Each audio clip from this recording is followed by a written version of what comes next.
Minnesota Timberwolves. Joel Myers, Mark Adams joining us now, a young man with an incrable future, and that is Zach LaVine of Minnesota. Now, you know how I feel. We've talked before. What have you been doing? Tell us about your summer. Man, working out. I think you guys all know my routine. I try to be in the gym as much as possible. I try to take a couple weeks off and give my body some rest. But other than that, man, just in there grinding, trying to get to that next level. Take the team to the next level and help as much as I can. Yeah, and I like the way you're here supporting your franchise in Summer League, too. Of course. So Zach LaVine. Now, last year, you worked a little bit when Ricky would sit down. You worked a little bit with the handle and the lead. Yeah. How's it going? Oh, it's going good, man. Playing both positions is definitely helped my game tremendously.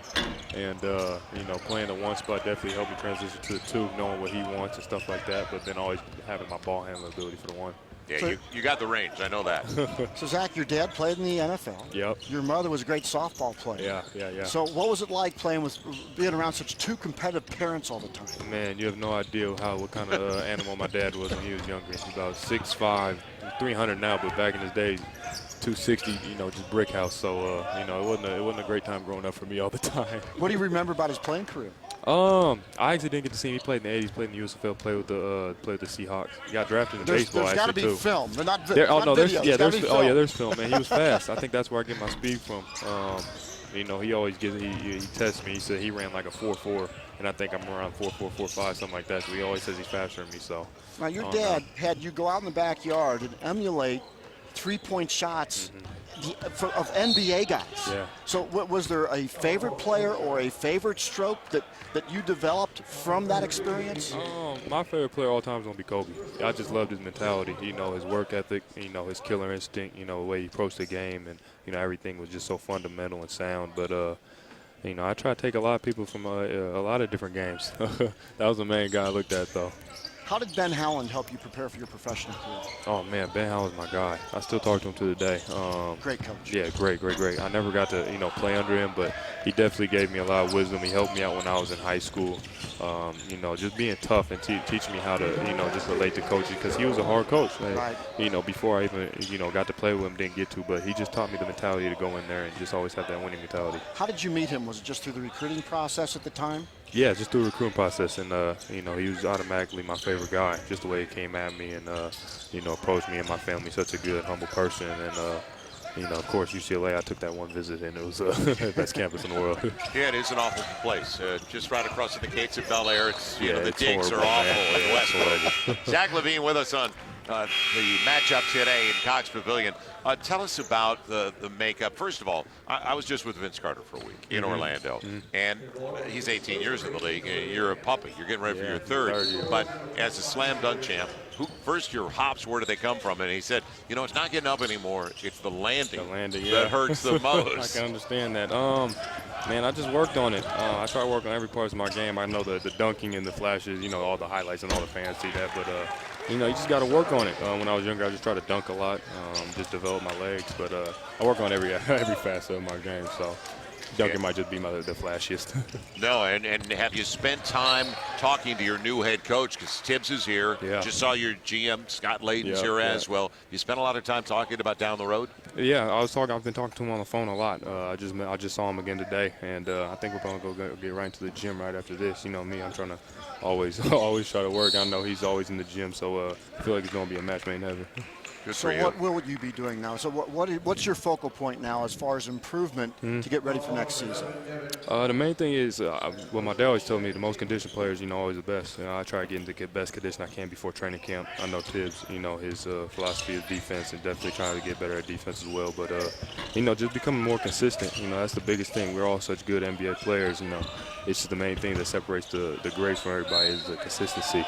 So it's just the consistency, man. I'm going out there every day, putting up as many jump shots as I can, working on all my game, dribbling, getting to the hoop, finishing, just trying to get to that next level.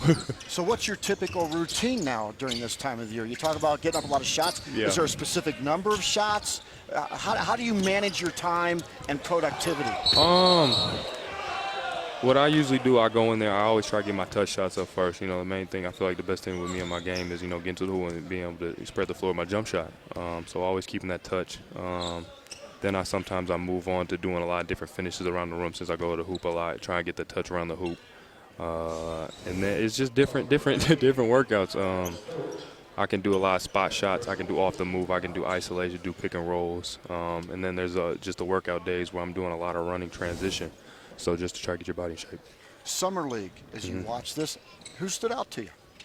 Man, well, I mean, our pick, Chris Dunn, has been incredible. You know, last 2 games I watched him. You know, hopefully he recovers from that head injury. But, you know, I've been watching him, and he's been very good. You know, I've also been watching DeJounte. He's a Seattle guy, so, you know, it's a big up for him. Not fair. Yeah, We talked 29th about pick, that. and, you know, the San Antonio just keeps getting better and better.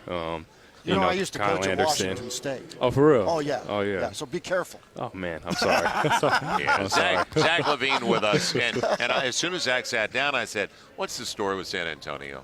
I mean, 29th overall, and I've been watching Javante Murray, and it's hard to believe that he fell into their lap. Is it like, was it a clear path for San Antonio? Everybody said, let the kid go to San Antonio. Yeah, man. Hey, they have great picks, man. They have great picks. Incredible. They got Kyle in the 30th last year. You know, we all know how good Kyle is, so.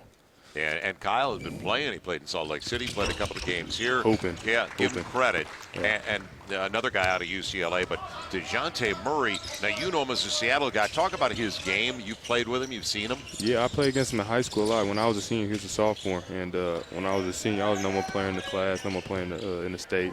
And, you know, right off the gate, he wanted to guard me. So that just shows, you know, the type of player he was when he was younger. But I watched, he reminds me of a Jamal Crawford type player, man. He got the handles and he got the game. So, you know, if he can put it all together, he's going to have a great experience in the NBA. And another thing we have to get into, because you guys have an unbelievable core with Cat and Andrew. Tell us about, and I had not seen enough of him. I saw some, but I couldn't believe the way he would get into the paint and he would dip inside low and drop into the pivot. Karl Anthony Towns, he was a man. Carl is heads above heels, man. He's a worker, he's a leader, and you know he's gonna be very special. But me and Andrew, you know, definitely just we trying to be right there. We're all ultra competitive, man. Every day we challenge each other. We're all trying to be the best. You know, we're all trying to be all stars, and we know that the better we get, the better our team becomes as well. So, you know, the more and more we keep experiencing, you know, our NBA, you know, game by game, you know, I feel like the better we'll be getting. So you've been working on your jumper. You've been working a little bit on the handle. Oh, everything. And man. we got to take a time out. And it's a shame Andrew Wiggins has no talent either. Hey, Zach, thank you, man. buddy. No, thank you for having me. I really appreciate it. Us. Continued success. Always. Zach, thank you, guys. No, most definitely. Two-time slam dunk champion Zach LaVine with us at the NBA Summer League.